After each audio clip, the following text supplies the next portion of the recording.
We can do better. We can do better than that. Let's do better than that.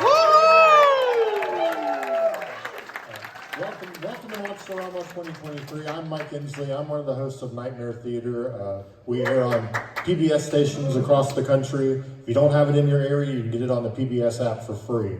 I'm here tonight to introduce this man who obviously needs no introduction. His collaborations with John Carpenter on so many things, so many movies. It's just amazing stuff. Star Trek, his sound designs have been in every movie you love, from the 80s particularly. I mean, if you can't think of a big franchise that this man wasn't a part of, and some of our other favorite movies too, like Buckaroo Banzai and some of those kinds of films. And the folks, and I know the folks here at Monsterama, we love that you worked on Galaxina and Battle Beyond the Stars and some of that Roger Corman stuff back in the day. So, but ladies and gentlemen, without further ado, I'm going to hand this mic over to Mr. Alan Howarth.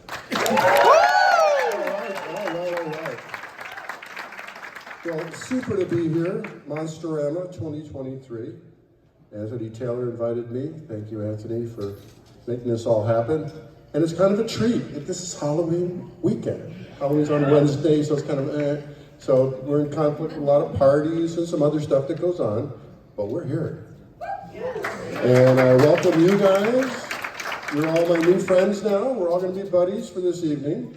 We'll hang out. Afterwards, I have a room with all my stuff there, and we do signings and do more visiting and questions and hang-ins. And I'm going to actually have a table with the dealers for the rest of the weekend, so I'll be around all weekend.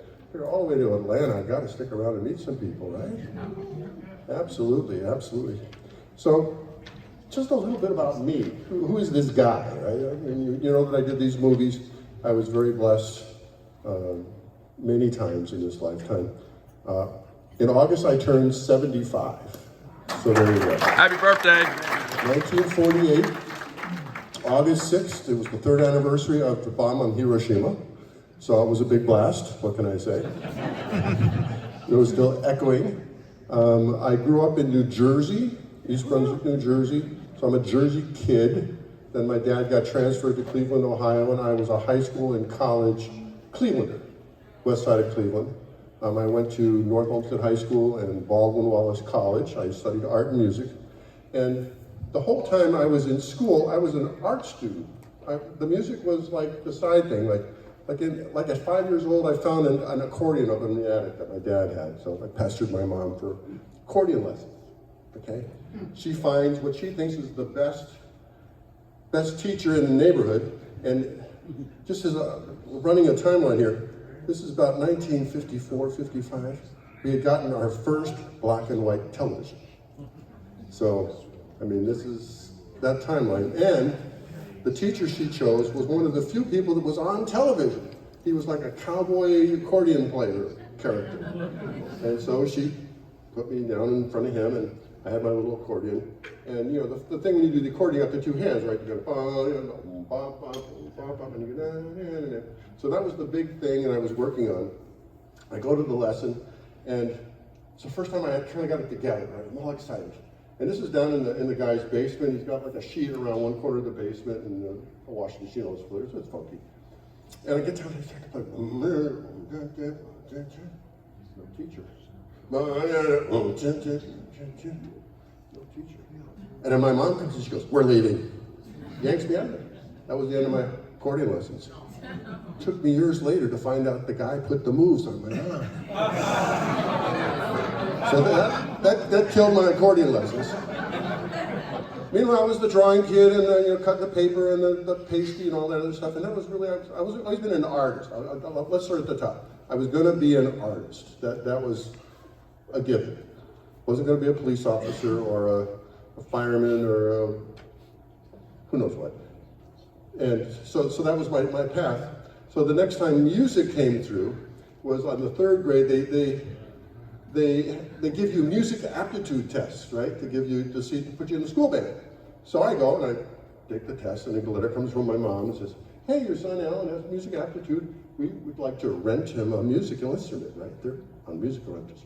So now I look at the school band, and I would really want a guitar or a piano. Didn't have that. So I looked at the whole band. The first thing I was excited about was the bassoon. It was really cool, this bedpost thing. But then I said, what are you going to do with a bassoon? You know? And then we had a sock hop. These are the days when you had the gym floor and you couldn't wear your sneakers. You had to wear socks because you couldn't scratch the new vinyl floor or whatever. And there was a band, and the band had drums, bass, guitar, and a saxophone.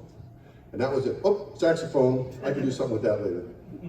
Signed up and played the alto sax in high school. Fast forward, I'm now the president of the art club. I'm the most likely kid to become an artist.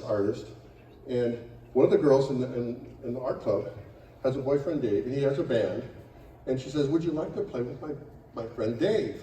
He's playing a sock hop at the Girls Catholic High School at Magnificat.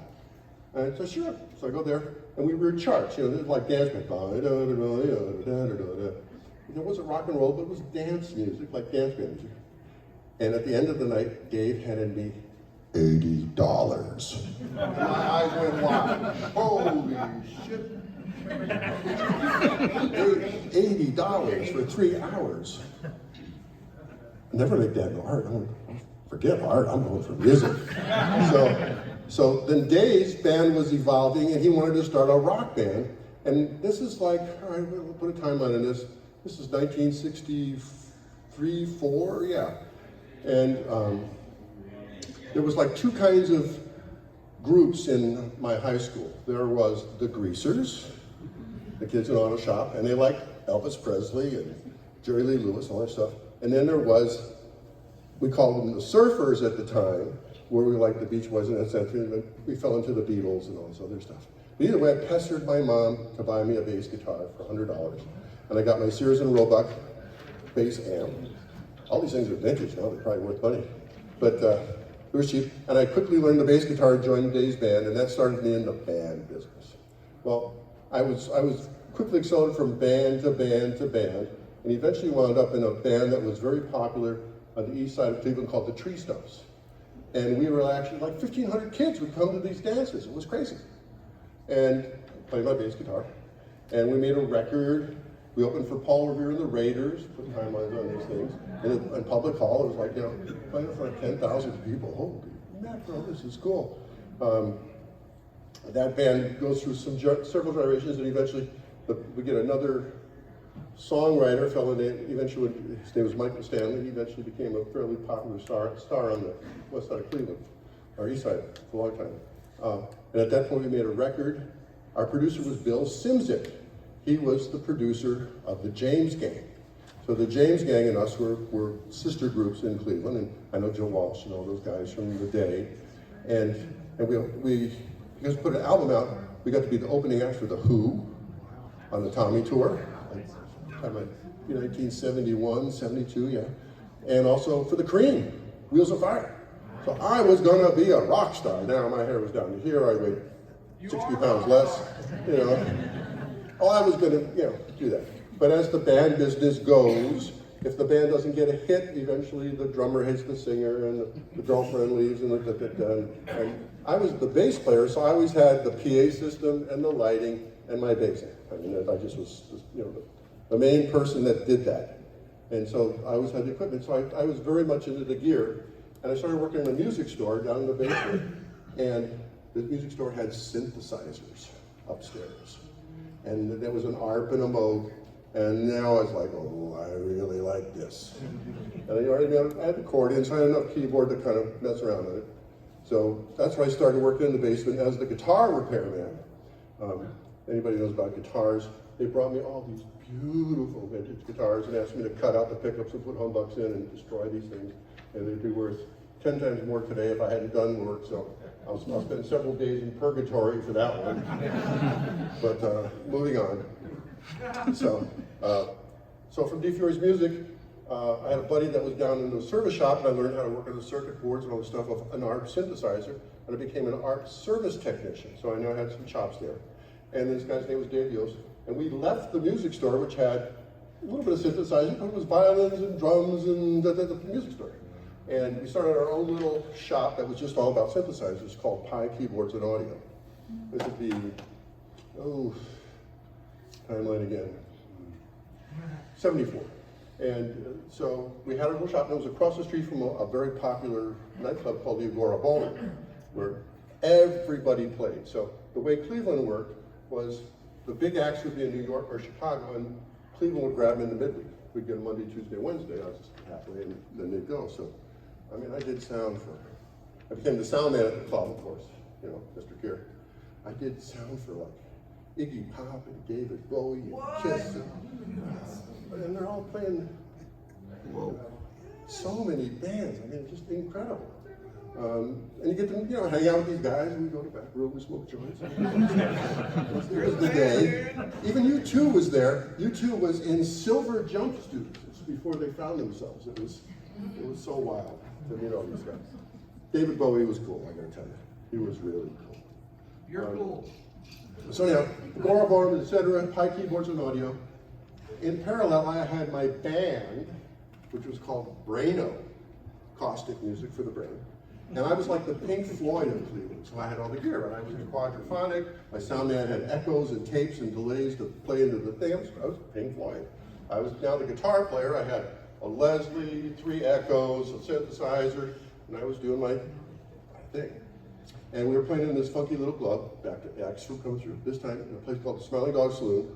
And this club booked a jazz acts, Monday, Tuesday, Wednesday, and I was the Tuesday night house band because I had the gear and I used my PA.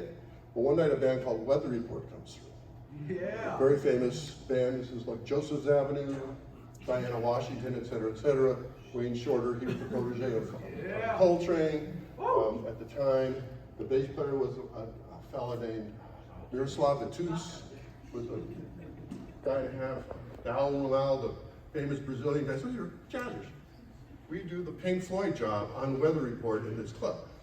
And at the end of it, I go, who the fuck are these guys? What was all that echo? And it was amazing. And so the sound man for our band, my band, Brian, who was in the band, he wasn't like a sound man, he was part of the band. They invited him to go on the road, so he left with Cleveland for Weather Report, and about 4 years later, Weather Report has now grown, and they've got heavy weather come out, they're gonna take a national tour. And Brian says to me, Alan, you know about this stuff, why don't you come out and take care of Joe's Avenue's keyboards? And be like the roadie, the butler. So I'd set it all up and get it all in tune and go, okay, Joe, play it. And that was, I charmed the whole world with this. So Europe, Asia, Japan, Australia, and it was like perfect time in my life to not be married. And just travel on the road. So that was a lot of fun. And Weather Report got me from Cleveland to Los Angeles. So now I'm sitting in LA. I have another buddy of mine from Cleveland, this big burly biker boy. His name Pax Lemon. Nicest person, but he's a big person. And an artist in his own right. He gets a job at Paramount Pictures. And he's doing a tape transfer. You know, just doing his job. And there's 2 sound effects editors working on a movie, and they say, I need somebody who knows about synthesizers. And he turns around to them and he goes, oh man, you gotta talk to my buddy Alan, man. Yeah, he knows all about synthesizers. He works for Weather Report. And they say, Weather Report, the one at 7 o'clock or 11 o'clock?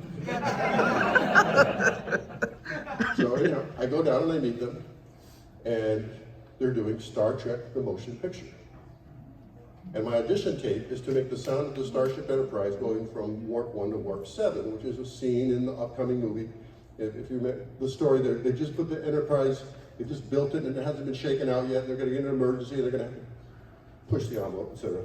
So I make this sound on my little Prophet synthesizer with my little 4-track in my dining room. I turn it in, and that tape became the sound of the Enterprise. Awesome. One tape, right place, right time, boop. I did Star Trek 1, 2, 3, 4, 5, 6. I was the guy who had all the sound effects for the Enterprise and the transporter and the lasers, all the special sound effects, the things that were for visual effects. It didn't, you know, the sound effects guys had car crashes and, you know, normal stuff you can record medical, but somebody had to be creative sound person, and now I could do that. Because I was already a visual artist. What I discovered is because I was a visual artist and I had sound chops, put the 2 together, and now I did something that was special. And here I am. That's how we got here. P.S. on that, the first Star Trek, I kept giving the picture editor my case, and introducing myself, etc. So there's a fellow named Todd Ramsey. His next movie was Escape from New York. Yeah. Woo! And he said to me, hey, Alan, you know, you and John Carpenter probably get along pretty well. He's from Kentucky, and you're from Ohio, and you're the same age. And And you smoke the same weed, it's like a free roll. So John Carpenter comes over to my dining room studio. It's all set up pretty now, because I've already Star Trek'd out, so it's pretty set up. I got some nice stuff, some tape recorders. And I sit there, and we hang out for a couple hours, and I play music, et cetera. And he says, I'm gonna go. He says, okay, let's do it. That was him. Okay, we're gonna score my movie in your dining room. Let's do it. So we scored Escape from New York in my dining room, my very first film score with John Carpenter. Technology-wise, I had, just because anybody cares, 2 ARPs, a sequential circuits, Prophet 5, some Moog stuff, some Oberheim stuff, analog synthesizers, no computers for sure. This is before computers. My sound work was tape recorders. Now we have digital everything, but this was, a loop was really a loop that went out and threw a couple mic stands and came back around and kept running around and made a loop of sound for me, stuff like that. But it was discovery, it was pioneering. I love that. That's me.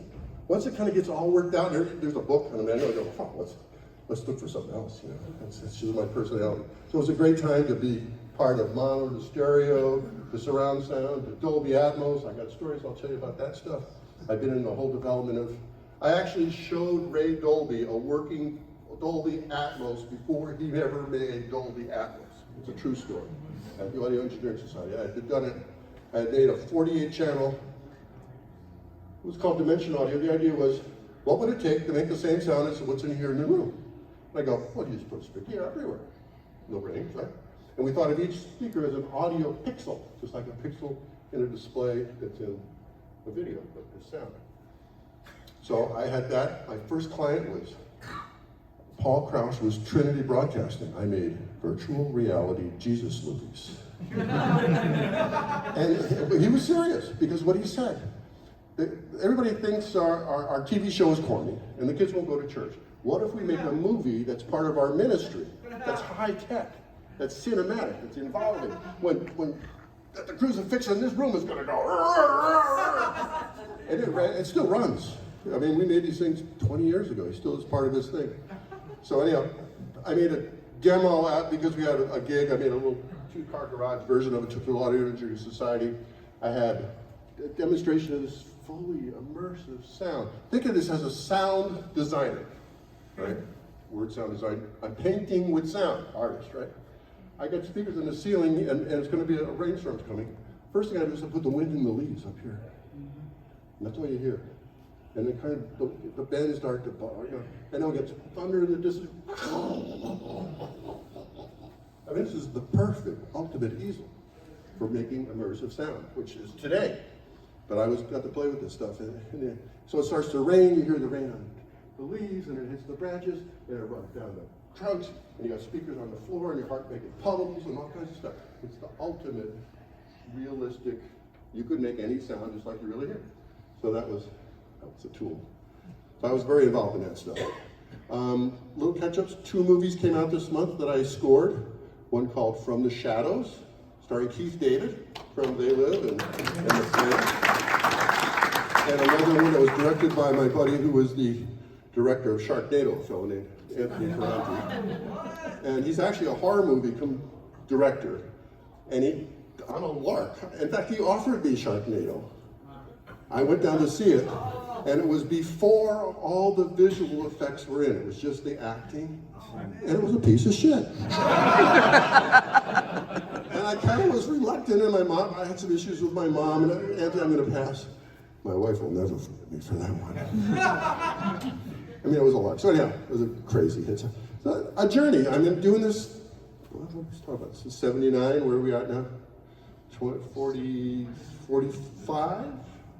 No, even that, 74 with the story.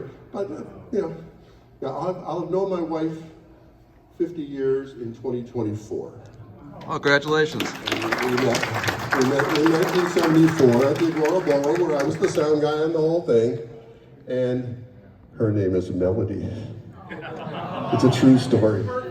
Love at first sight. All my life has just been coming at me, guys. This is good. It's working. It's working. I want you to all find this space and find out who you are and what you want to be and whatever remains after you're gone. In fact, I have one challenge for you. Ready? I want you to all write your own obituary. Yeah, this is a challenge. When that article comes out, what do you want it to say? Well, here was Jane, and she had 3 kids, da, da, da, da. But do you want it to be that she always wanted to write books, but she never did? Oh, she really was a race car driver, but she drove a Volkswagen. I mean, what is your story? Who is the part that you're excited about your life? Find it.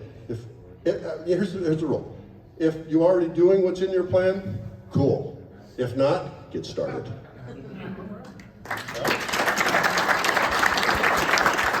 All right, so I think we can change our lining. I think I'm going to make some music for these people.